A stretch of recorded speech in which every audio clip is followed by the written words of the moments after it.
മുൻ മന്ത്രി ആന്റണി രാജുവിനെതിരായിട്ടുള്ള തൊണ്ടി മുതൽ കേസിൽ ആന്റണി രാജു കുറ്റക്കാരനാണെന്ന് തിരുവനന്തപുരം CJM കോടതി കണ്ടെത്തിയിട്ടുണ്ട്. 6 വകുപ്പുകളിൽ കുറ്റക്കാരനാണെന്നോ മറ്റോ ഇപ്പോൾ പുറത്തു വന്നിരിക്കുന്ന വിവരം. അതുകൊണ്ട് തന്നെ ഇദ്ദേഹത്തിന്റെ രാഷ്ട്രീയ ഭാവി ഇനി എന്താകുമെന്നുള്ളത് വലിയ ചർച്ചാ വിഷയമായി മാറും. രാമേന്ദ്ര സാറുണ്ട്, PH സാറുണ്ട്, എങ്ങനെ കാണാം? ഇനി രാഷ്ട്രീയ ജീവിതം ആന്റണി രാജുവിന് ഇല്ല. ഇനി അഴികൾക്കുള്ളിലുള്ള ജീവിതമായിരിക്കും. എന്താന്ന് വെച്ചാൽ ക്രിമിനൽ കുറ്റത്തിൽ പ്രതിയായിരിക്കുകയാണ്. മാത്രമല്ല, കേട്ടുകേൾവി ഇല്ലാത്തൊരു ക്രിമിനൽ കുറ്റമാണ്. ഒരു തൊണ്ടി മുതൽ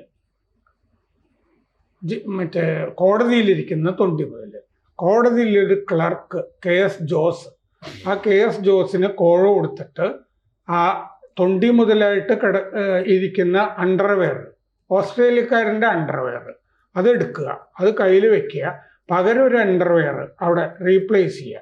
ഇത് വെട്ടിച്ചുരുക്കിയിട്ട് ഈ ഹൈക്കോടതിയിൽ അപ്പീൽ കൊടുക്കുമ്പോൾ പറയുക, ഈ അണ്ടർവെയർ എൻ്റെ പ്രതിക്ക് പാകമാവില്ല, അതുകൊണ്ട് അതിൻ്റെ അകത്ത് ഹാഷിഷ് ഒളിപ്പിക്കാൻ പറ്റില്ല, ഈ കേസ് മൊത്തത്തിൽ റദ്ദാക്കണം, കുറ്റവിമുക്തരാക്കണം. ഹൈക്കോടതി കുറ്റവിമുക്തനാക്കി ഓസ്ട്രേലിയക്കാരൻ ആൻഡ്രോയിനെ. ഹാഷിഷ് സൂക്ഷിച്ച കേസിലാണ്. ആ കാലത്ത് അവിടെ തിരുവനന്തപുരത്ത് വലിയ വക്കീലായിരുന്ന സെലിൻ വിൽഫ്രഡിൻ്റെ ജൂനിയറാണ് ആന്റണി രാജു സീനിയറിനേക്കാൾ വലിയ മിടുക്കനാകാനായിട്ട് ശ്രമിച്ചതാണ്. കാരണം പണ്ട് മള്ളൂർ ഗോവിന്ദപിള്ളയും 1000 രൂപയുണ്ടെങ്കിൽ ആരെയും കൊല്ലാം എന്ന് പറഞ്ഞിരുന്ന ഒരു പഴഞ്ചൊല്ലൊക്കെ കേട്ട ആവേശത്തിലായിരിക്കും ആന്റണി രാജു ഇത് ചെയ്തത്. ഇങ്ങനെയൊക്കെ ആയിരിക്കും അവരും ഒക്കെ ചെയ്തിട്ടുണ്ടാവുക എന്ന് വിചാരിച്ചിട്ട് തൊണ്ടി മുതൽ അങ്ങ് മാറ്റുക. ഇത് എന്തൊരു വൃത്തികെട്ട കേസാണ്. ഇത് ചില ആളുകളുടെ TP സെൻകുമാറിനെ പോലുള്ളവരുടെയൊക്കെ ജാഗ്രത കാരണം അന്വേഷണം നടത്തണം എന്ന് അദ്ദേഹം ഉത്തരമേഖല IG ആയിരുന്നപ്പോൾ ഉത്തരവിട്ടിട്ട്, അല്ലെങ്കിൽ പോലീസുകാർ സാധാരണ എന്താ ചെയ്യുക, ഇത്തരം കാര്യങ്ങളിലൊക്കെ ഊരിക്കൊടുക്കുകയാണല്ലോ ചെയ്യുക. കുറേയൊക്കെ പോലീസിന് ഇതിൻ്റെ അകത്ത് അവരുടേതായ, പിന്നെ ഇതിൽ കുറ്റവിമുക്തനാക്കി കഴിഞ്ഞപ്പോൾ ഒരു CIക്ക്, സുനിൽ എന്നാണെന്ന് തോന്നുന്നു, CIക്കും വിഷമമുണ്ടായി, അദ്ദേഹം കോടതിയെ സമീപിച്ചു. അങ്ങനെ ഇരിക്കുമ്പോഴാണ് ഓസ്ട്രേലിയയിൽ 4 കൊല്ലം കഴിഞ്ഞ് ഇയാൾ തിരിച്ചുപോയി. 1995 അവിടെ കൊലക്കേസിൽ പിടിയിലായി. അവിടുത്തെ റിമാൻഡ് സെൻറ്ററിൽ വെച്ച് കൂട്ടുപ്രതിയോട് പറഞ്ഞാണ്, ഞാൻ ആരാണെന്ന് നിനക്കറിയാമോ, ഇങ്ങനെ അണ്ടർവെയർ മാറ്റിവെച്ച് രക്ഷപ്പെട്ട ആളാണ് ഞാൻ, ഇതിൽ നിന്നും ഊരും എന്നൊക്കെ വീരവാദം പറഞ്ഞിട്ടുണ്ട്. ആ പ്രതി ആ മൊഴി അവിടെ പോലീസിന് കൊടുത്തു. ഇവിടെ ഇന്റർപോൾ കേരളത്തിനെ അറിയിച്ചിട്ടാണ് ഇങ്ങനൊരു സംഭവം ഉണ്ടെന്ന് അറിയുന്നത്. അങ്ങനെ ആ കൂട്ടുപ്രതിയോട് അയാൾ പറയുകയും ഇന്റർപോൾ ഇവിടെ പോലീസ് ആസ്ഥാനത്ത് അറിയിക്കുകയും ചെയ്തില്ലെങ്കിൽ ഒന്നും സംഭവിക്കില്ലായിരുന്നു. അറിയിച്ച ശേഷവും ഇയാൾ മന്ത്രിയൊക്കെ ആയത് ഈ ക്രിമിനൽ കേസിൽ പ്രതിയായിട്ട് നിൽക്കുമ്പോഴാണ് ഇവിടെ LDF അയാളെ മന്ത്രിയാക്കിയത് എന്ന് ഓർക്കണം. അപ്പോൾ ഇത്രയും ധാർമ്മികതയൊക്കെ ഈ ഇടതുമുന്നണിക്കുള്ളൂ. ഈ കേസിൽ ആകെ മുങ്ങിയിരിക്കുന്ന അയാൾ മന്ത്രി ആയതുകൊണ്ട് ഈ കേസിൽ നിന്ന് പോലും ഊരാൻ ശ്രമിച്ചപ്പോഴാണ് സുപ്രീം കോടതി കഴിഞ്ഞ കൊല്ലം നവംബറിൽ പറയുന്നത് ഇയാളെ വിചാരണ ചെയ്യണം എന്ന് കോടതിയോട് പറയുകയാണ്. കോടതിയോട് പറയുകയാണ് ഇയാൾക്കെതിരെ വിചാരണ നടത്തുകയെന്ന്. അങ്ങനെയാണ് ഈ അഴിമതിക്ക് ഇതുപോലത്തെ ഈ ക്രിമിനൽ കേസിൽ മുമ്പ് ബാലകൃഷ്ണപിള്ളയാണല്ലോ പോയിട്ടുള്ളത്, അടുത്ത മുൻമന്ത്രി, ജയിലിലേക്ക് പോകുന്ന അടുത്ത മുൻമന്ത്രി എന്ന് പറഞ്ഞിട്ട് ചരിത്രത്തിലേക്ക് കാൽവയ്ക്കുകയാണ് ഈ ആന്റണി രാജു. തീർച്ചയായിട്ടും ബാലകൃഷ്ണപിള്ളയ്ക്ക് ഒരു തുടർച്ച. തീർച്ചയായിട്ടും ഇത് കേരളം കണ്ടുപിടിക്കേണ്ടതായിട്ടുള്ള കാര്യമാണ്. അഴിമതി കാര്യങ്ങളിലും അതേപോലെ തന്നെ ക്രിമിനൽ കുറ്റകൃത്യങ്ങളിലും പങ്കാളികളാവുന്ന നമ്മുടെ രാഷ്ട്രീയ നേതാക്കളെ ജയിലഴികളിൽ എത്തിക്കുന്നതിനുള്ള വഴികൾ കോടതി കാണിച്ചു തരുന്നുണ്ട് എന്നുള്ളതാണ്. ഇന്റർപോൾ ഇടപെട്ടില്ലായിരുന്നെങ്കിൽ സുപ്രീം കോടതിയും അതിങ്ങനെ ഇതിനകത്ത് ഇടപെടും എന്ന് ഞാൻ കരുതുന്നില്ല. ഇന്റർപോൾ ഇടപെട്ട കേസിൻ്റെ ഒരു ഗൗരവം ഉൾക്കൊണ്ടിട്ടാണ് സുപ്രീം കോടതി ഇദ്ദേഹത്തെ വിചാരണ ചെയ്യണം എന്നാവശ്യപ്പെടുകയും ആ വിചാരണയ്ക്ക് ശേഷം ഇയാൾ കുറ്റവാളിയാണെന്ന് തെളിയിക്കപ്പെട്ടു. ഇയാൾ ജയിലിലേക്ക് പോവുകയാണ്. നമുക്ക് കേരളത്തെ സംബന്ധിച്ചിടത്തോളം എനിക്ക് തോന്നുന്നത് ഇയാളുടെ രാഷ്ട്രീയ ഭാവി എന്ത് എന്ന് ചോദിക്കുന്നതിൽ ഒരു കഥയില്ല. ഇയാൾക്ക് ഇനി രാഷ്ട്രീയ ഭാവിയില്ല, അത് അവസാനിച്ചെന്ന് മാത്രമല്ല, ഒരു കേരള കോൺഗ്രസ് നമ്മുടെ രാഷ്ട്രീയ ഭൂപടത്തിൽ നിന്ന് മാറ്റി കളയാണ്. അതെ, ഇതുപോലെ പല കേരള കോൺഗ്രസ്സുകളും ഒറ്റയായിട്ട് നടക്കുന്ന കുറേ കേരള കോൺഗ്രസ്സുകളുണ്ട്. അതൊക്കെ ഇങ്ങനെ പതുക്കെ പതുക്കെ ഏതെങ്കിലും കേസുകളിൽപ്പെട്ട് മാഞ്ഞുപോയതിനേ സാധ്യതയുള്ളൂ എന്നുള്ളതാണ്. പക്ഷേ യഥാർത്ഥത്തിൽ ജനങ്ങൾ തന്നെയാണ് ഇവരെ മാറ്റിവിടേണ്ടത്. അത് പക്ഷെ പറ്റുന്നില്ല എന്നുള്ളതാണ് പ്രശ്നം. പക്ഷേ ഇത്തരം ക്രിമിനൽ കേസുകൾ വഴി ഇവർ ഇല്ലാതാക്കപ്പെടുന്നു എന്നുള്ളതാണ് നമ്മൾ പഠിക്കേണ്ട ഒരു കാര്യം. കുറ്റപത്രം സമർപ്പിച്ച് 19 വർഷത്തിന് ശേഷമാണ് ഈ കേസിൽ ശിക്ഷിക്കപ്പെടുന്നത്. അപ്പോൾ ഇത്രയും കാലം ആന്റണി രാജുവിനെ ആര് സംരക്ഷിച്ചു? കേരളത്തിലെ മന്ത്രിയായിട്ട് സേവനം അനുഷ്ഠിച്ച ഒരാളാണ്. അപ്പോൾ അത് നമ്മുടെ നീതിന്യായ വ്യവസ്ഥയുടെ നിലപാടുകളെയൊക്കെ തന്നെ ആളുകൾ സംശയമുനയോടെ നോക്കും, അല്ലെങ്കിൽ പോലീസിൻ്റെ ഇടപെടലുകളെയൊക്കെ സംശയമുനയോടെ നോക്കും. തെറ്റു പറയാൻ പറ്റുമോ? ഒരു അടിവസ്ത്ര കേസിൽ നഗ്നനായി പോയ ആളാണ് ഈ ആന്റണി രാജു. ഇയാളെ സംരക്ഷിച്ച് നിർത്തിയത് കാരണം ഇങ്ങനത്തെ ചില ചെറുകിട പാർട്ടികളെ മുന്നണി എന്നുള്ള അവസ്ഥയിൽ ഈ സംരക്ഷിച്ചു കൊണ്ടിരിക്കുന്ന എപ്പോഴും ഈ CPM ആണ്.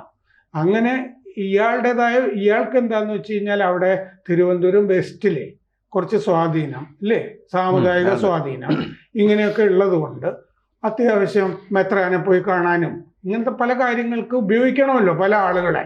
അങ്ങനെ ഒരു ഹാച്ചറ്റ് മാൻ എന്ന് പറഞ്ഞ് ഇംഗ്ലീഷിൽ പറയുമല്ലോ, വിടുപണി ചെയ്യുന്ന ഒരാൾ, അങ്ങനെ ഒരാളായിട്ട് ഈ ആന്റണി രാജുവിനെ ഉപയോഗപ്പെടുത്തിക്കൊണ്ടിരിക്കുകയായിരുന്നു. കുറെ കാലമായിട്ട് ആന്റണി രാജു മിണ്ടുന്നില്ല. പക്ഷെ ഒരു കാലത്ത് ഈ ചാനലുകളിൽ മുഴുവൻ ഈ പിണറായി വിജയൻ്റെ ഒക്കെ ഇല്ലേ കേസ് വരുമ്പോഴൊക്കെ ഇവരെ പ്രതിരോധിക്കാൻ വേണ്ടി ഇറങ്ങിക്കൊണ്ടിരുന്നത് CPM-കാർ പോലുമല്ല, ആന്റണി രാജുവാണ്. ആന്റണി രാജുവിനെ ബ്രീഫ് ചെയ്യുന്നതനുസരിച്ചിട്ട് കമ്മ്യൂണിസ്റ്റ് നേതാക്കളെ പ്രതിരോധിക്കുന്ന ഒരു വക്താവായിട്ടാണ് കുറെ കാലം ആന്റണി രാജു തുടർന്നു പോകുന്നത്. അതിൻ്റെ ഒരു സംരക്ഷണ കവചം പലതരത്തിൽ കിട്ടിയെങ്കിലും സുപ്രീം കോടതി ഈ പറഞ്ഞതോടുകൂടി ഇത് കോടതിയിൽ വിചാരണ ചെയ്തേ പറ്റൂ, രക്ഷിക്കാൻ വേറെ വഴിയില്ല എന്ന് വന്നു. മാത്രമല്ല സുപ്രീം കോടതിയുടെ മുമ്പിൽ 3 കാര്യങ്ങളുണ്ടായിരുന്നു. ഈ ലാബ് അനാലിസിസ്, ഫോറൻസിക് അനാലിസിസിൽ ഈ ഞാനിത് കൊണ്ടുപോവുകയാണ് എന്ന് കോടതിയിൽ എഴുതി കൊടുത്തത്, ഈ തൊണ്ടി മുതൽ ആ കൈപ്പട അത് ആന്റണി രാജുവിൻ്റെ ആണെന്ന് തെളിയുകയൊക്കെ ചെയ്തിരുന്നു. അന്നത്തെ കമ്മീഷണർ, അസിസ്റ്റന്റ് കമ്മീഷണർ പ്രഭ ഇയാളെ കൊണ്ട് 5 തവണ എഴുതിച്ചിരുന്നു, ഞാനിത് കൊണ്ടുപോവുകയാണ് എന്ന് പറഞ്ഞിട്ട് 5 തവണ ഒപ്പിടുകയും ചെയ്തു. അത് ഇയാളുടെ കൈപ്പടയൊക്കെ ആയിട്ട് ലാബിൽ ഒത്തു നോക്കിയപ്പോൾ ഇയാളാണെന്നൊക്കെ കണ്ടു. അപ്പോൾ ശരിക്ക് ഈ ഫോറൻസിക് തെളിവ് ഗംഭീരമായിട്ടുണ്ടായിരുന്നൊരു കേസാണ്. അതൊരു കോടതിക്കും തള്ളിക്കളയാൻ പറ്റില്ല. ഇതിൻ്റെ അകത്ത് വേറൊരാളുണ്ട്, KS ജോസ് എന്ന് പറഞ്ഞ പ്രതി, ഈ ക്ലർക്ക് കോടതിയിലെ ഇത് മുഴുവൻ ആന്റണി രാജുവിന് വേണ്ടി കോഴ വാങ്ങിച്ച് ചെയ്തു കൊടുത്ത ആള്. ഈ ഓസ്ട്രേലിയക്കാരൻ്റെ കുടുംബക്കാർ വന്നിരുന്നു രക്ഷിക്കാനായിട്ട്, അവരുടെ കയ്യിൽ നിന്ന് കോഴയൊക്കെ മേടിച്ച് ഇത് മുഴുവൻ ചെയ്തു കൊടുത്തൊരു വൃത്തികെട്ട ജന്തു KS ജോസ്. ഇങ്ങനെയും കോടതികളിൽ നടക്കുന്നുണ്ട്. നമ്മൾ ഈ അഭിമന്യു കേസിൽ ആ കുറ്റപത്രം ഇത് മുഴുവൻ കാണാനില്ല കോടതിയിൽ നിന്നൊക്കെ സമീപകാലത്ത് നമ്മൾ കേട്ടിരുന്നതാണ്. അപ്പൊ ഇത്തരം ഭരണങ്ങളിലൊക്കെ ഇത്തരം ആളുകൾക്കൊക്കെ വലിയ കവചം. രാഹുൽ മാങ്കൂട്ടൻ തന്നെ ഒളിവിൽ പോയപ്പോൾ പിടിക്കാതിരുന്നത് ആ തെരഞ്ഞെടുപ്പ് കഴിയട്ടെ, അതുവരെ ഈ നാറ്റം കിടക്കട്ടെ എന്ന് പറഞ്ഞ സംരക്ഷണ കവചം CPM ഒരുക്കി കൊടുത്തുകൊണ്ടാണെന്നുള്ള ആരോപണം കൂടി ഉണ്ട്. അല്ലേ, ഇവിടെ ഗൗരവമായിട്ട് നമ്മൾ കാണേണ്ടത് നമ്മുടെ കോടതികളൊന്നും അത്ര നല്ലതല്ല എന്നുള്ളതാണ്. ആ കോടതിക്കകത്ത് ഒരുപാട് തുരപ്പന്മാരുണ്ട്. അവരാണ് നോക്കൂ, ഒരു അൺഡ്രോയർ എടുത്തുകൊണ്ട് പോവുക, വെട്ടിച്ചുരുക്കുക, കൊണ്ടുനോക്കുക. ഇത് സാധാരണക്കാരായിട്ടുള്ള മനുഷ്യരുടെ ചിന്തകളിൽ ഒരു കാരണവശാലും വരാൻ സാധ്യതയില്ലാത്തതാണ്. അതിബുദ്ധി, ആ അതിബുദ്ധിയാണ് ഇവനെ ഇപ്പോൾ അപകടത്തിലെത്തിച്ചിരിക്കുന്നത്. എന്തായാലും പലയിടങ്ങളിലേക്കും നമ്മളുടെ കാഴ്ചകൾ ചെല്ലാനും നമ്മളുടെ ചുറ്റുപാടുകളിൽ നടക്കുന്ന ഇത്തരത്തിലുള്ള ക്രിമിനൽ ഗൂഢാലോചന, കൊള്ള, അഴിമതി അതിനെയൊക്കെ വെളിപ്പെടുത്താനും ഈ കേസ് സഹായിച്ചിട്ടുണ്ട്. എന്തായാലും ഇപ്പം ആന്റണി രാജു കുറ്റക്കാരനായതോടുകൂടി രാഷ്ട്രീയ കേരളം ഇനി വലിയ തോതിൽ ഈ വിഷയം ചർച്ച ചെയ്യുന്ന കാര്യത്തിൽ സംശയം വേണ്ട. പക്ഷേ അതിൻ്റെ അകത്ത് നമ്മൾ ചർച്ച ചെയ്യേണ്ട പറയേണ്ട ഒരു കാര്യം ധാർമ്മികതയെ പറ്റിയിട്ടാണ്.